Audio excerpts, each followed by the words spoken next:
kamusta mga par? Uwian na. At siyempre pagka uwian na, alam nyo na mangyayari pagka nakabike ka. Eto, samahan nyo si Otich nyo makipagbardagulan dito sa may G5. Right side sa atin. Woo! Alright. Eto, bardagulan na mga par. Ayan, makikita nyo naman. Labo-labo na to. Oh.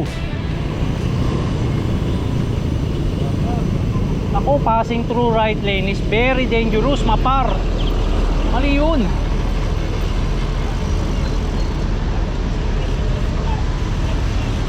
Boss, nasa gitna ka ng babao. Bobo ka kasi magbaba. Eh, pumasok ka sa kanan, mali eh. So, isang aksidente ang ating tunghayan mga par. No, kung saan eh may bumaba, may na-confuse, tumumba. So, ano nga bang verdict ni Otich doon? Maraming factors na pwede i-consider na pwede ka ma-aksidente pag dumaan ka sa kanan. Nandiyan yung may mga tao, may mga biglang bababa, kaya maling-mali. Ay, nako.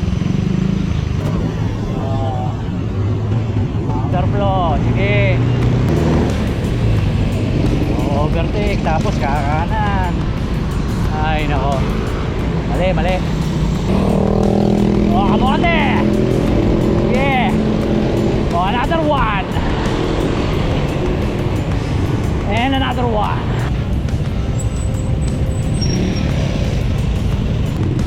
Oh, oh.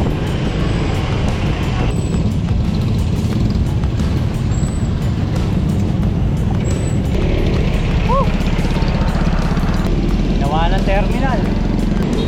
Alright, so medyo gumanda yung kalsada rito mga par. Hindi na kagaya dati na puro buhangin. Dahil ngayon eh bagong spaltado na. Kaya lang hindi pa rin nagbago mga kasabayan mo sa kalsada. Medyo magagaspang pa rin sila. Talagang pilit lang inaagaw yung bike lane mga par. Hindi maipaliwanag eh. Maluwag naman yung gitna pero bakit pilit kinukuha yung hindi. Alright, so katipunan na tayo mga par. At eto, ayun yung mga best friend natin. Madami na sila. Pasenyas-senyas pa na sorry daw. Neta, ano yun, pwede kang gumawa ng mali tas sorry na lang. Ha! Pag ganito nga palang city riding kayo mga par, dapat lagi nyo pinapractice yung i-anticipate yung magiging galaw ng mga bawat sasakyan na nasa harap nyo at nasa likuran nyo. Kaya dapat makasanayan nyo yung panayon lingon sa likod, mga split seconds, lilingunin mo para may idea ka kung saan papunta yung mga sasakyan, lalo na yung mga motor, no? Dahil yung mga yan eh talagang unpredictable ang galawan. So wag nyo gagayahin itong motorista na to. Yan, yan, nakaparap pa dyan yun. Yan, dito sa area to marami rin talagang kamote rito. Kahit na simentado ang daan, talagang maraming kamote rito mga par. Hindi mananawa kayo. Ayan o, ayan. Ayan o. Ayan o, ayan o. Ayan o. Yan, lipat pa ng lane. Alright, so stoplight. Pagka stoplight, syempre stop din mga par. Isa pa tong kotse na to, nakabara. Yan. Binabarahan mo.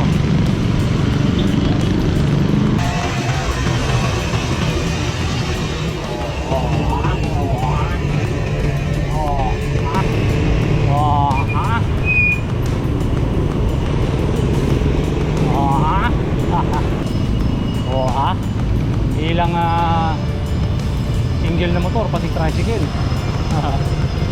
Oy, mukhang traffic mga par. Mga mapapalaban tayo paangat ng flyover ng Luzon.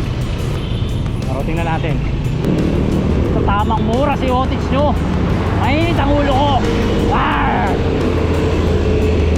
Tara pa dyan.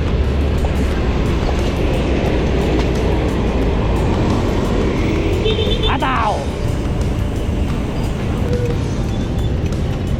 Alright. So Circus muna tayo. Tayo sa ibabaw dadaan mga par. Whee! O, di ba? Effective. Medyo doble ingat lang kasi kapag sumemplang tayo sa kaliwa medyo mataas-taas yan. Nahihirapan tayong tumukod. Yun o. Ayun na tayo.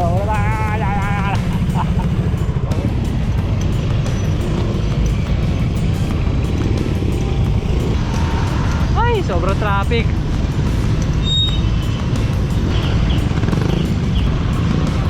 Traffic ang tapos may nagde-terminal pa. Yan, kung taga Luzon Avenue ka, isa to sa pinakawalang kwentang barangay. Yan, tama naman oh. Ha. Puro namin naka-illegal park. Oh, ayan, ganda ng kotse. Okay. Oh, sidewalk, ginawang tindahan. Oh. Yung gilid, ginawang parking lot. Very good. Ha? Oh, yan pa oh. Yung cellphone pa oh. Ito.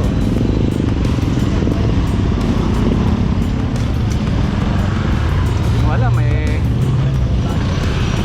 bahala ka na sa kalsada mga pang.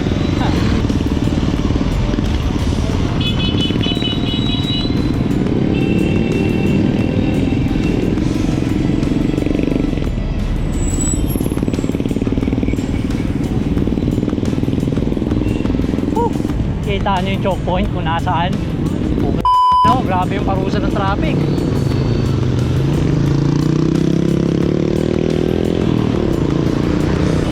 Oh, isa pa to, counterflow. Mo, pamote mo, tamad mong mag-U-turn. Oh, isa pa to. Oh. Kung maaari magpapagas. Oh, pero counterflow. Ay, nako. Mga ninyo, ang kakamote nyo. Ha, bad trip nyo. Isa pa to.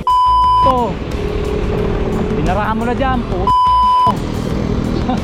Ayok. Mainit ang ulo ko po. Tamang mura na lang si Otis nyo.